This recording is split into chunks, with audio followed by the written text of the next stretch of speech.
So today we want to talk about taking your circumference measurements. Now, you can just go to the app and the app will guide you through this pretty well, but the old trainer has got some techniques and tips and tricks that I can show you that will help you a little more than what the app helps, okay? So let me show you some of the first techniques, and understand that there are pitfalls when you're doing circumference measurements. And let me show you the very first one. A lot of people that are trying to do these circumference measurements will try for this accurate, right? There are places that the fitterati of the world will tell you you have to measure, okay? You don't. In fact, it's going to be better for you if you develop your own technique. And here's my technique, and here's why, okay? So first of all, put your finger on your belly button. They tell you to take the waist measurement at the umbilicus, right? So keep your finger on there for a minute. And let's say I'm going to do my very best interpretation of that, and I will go find her umbilicus. And I've just gone right over the top. And we're going to call that a 29 and, we're going to call that a 28 3/4. But watch this tape. What if I miss that by just the length of the tape, okay? Just the width of the tape. Now I'm at 27 1/4 right there, okay? I missed that by a full inch because I went that far further up her waist, which makes this measurement bogus for me. I never try for the umbilicus, and everybody criticizes me, especially other trainers out there. You guys can kiss my ass. But other trainers out there will be like, you're not doing it in the right area. Well, that's because I generally don't have information that I can use. If I miss it by this far, and I'm damn good at it, 27 years, I'll bet I've done this no fewer than 10,000 times. I really have. So if I'm missing it, so are you. Instead, what I use two techniques. One, I use the slide technique, which means I'll put that thing somewhere on her waist where it's the narrowest, and I'll start sliding it. And in general, it'll find a place to settle. But even then, I'm still pretty cognizant of the fact that I might miss it. So I'll take that measurement, and we'll call that 27 1/2. But I don't know yet. I'm not writing that down yet, right?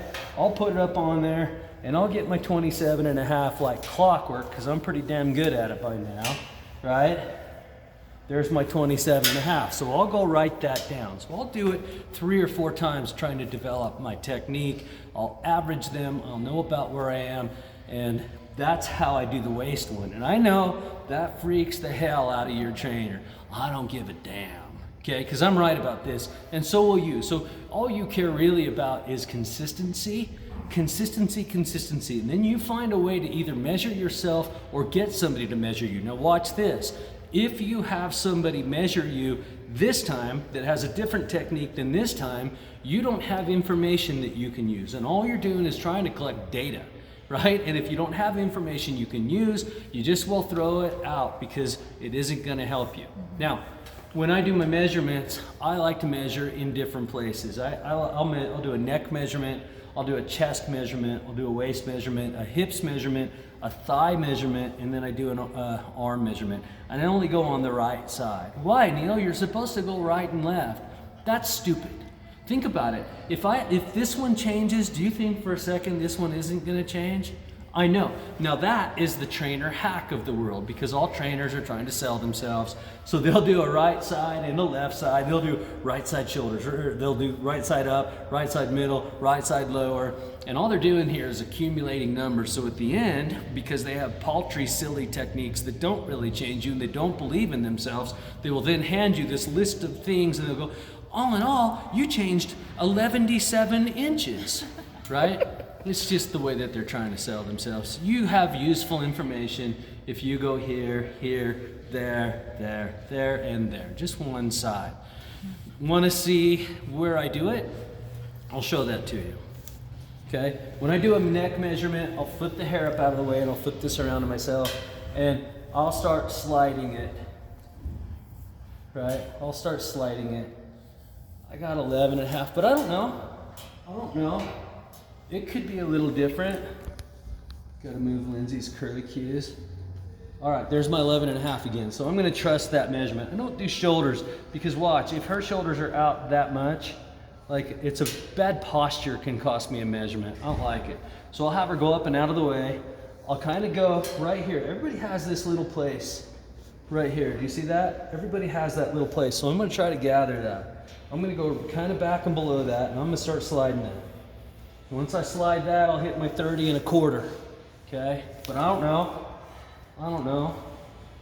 Oh, that's a 31, I missed it. She might be breathing, so let's go find out where the problem was there. Oh, there's my 31 1/4 again. So I'll take that 31 1/4, and that's the one, okay? We already know this one because I showed you that.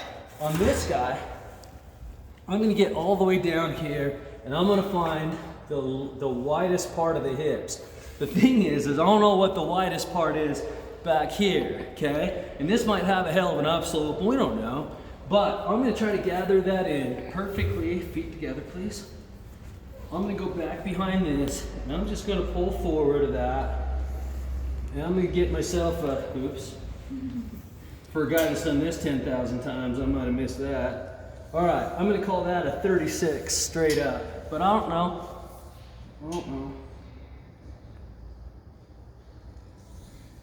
There's my 36 again, so I'm gonna trust that measurement.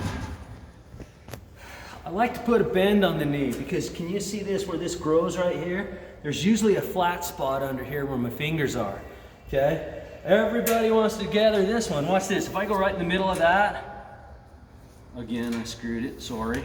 If I go right in the middle of that, I'm gonna call that a 17 1/2, but watch, if I miss it by that much, right? Just that much, I'm at a 16 3/4. I have no data I can use, but if I'll go down here, I'll find that slide, I'll do that slide technique, and I got me a 15, but I don't know. Oh, there's my 15, okay? Again, consistency matters.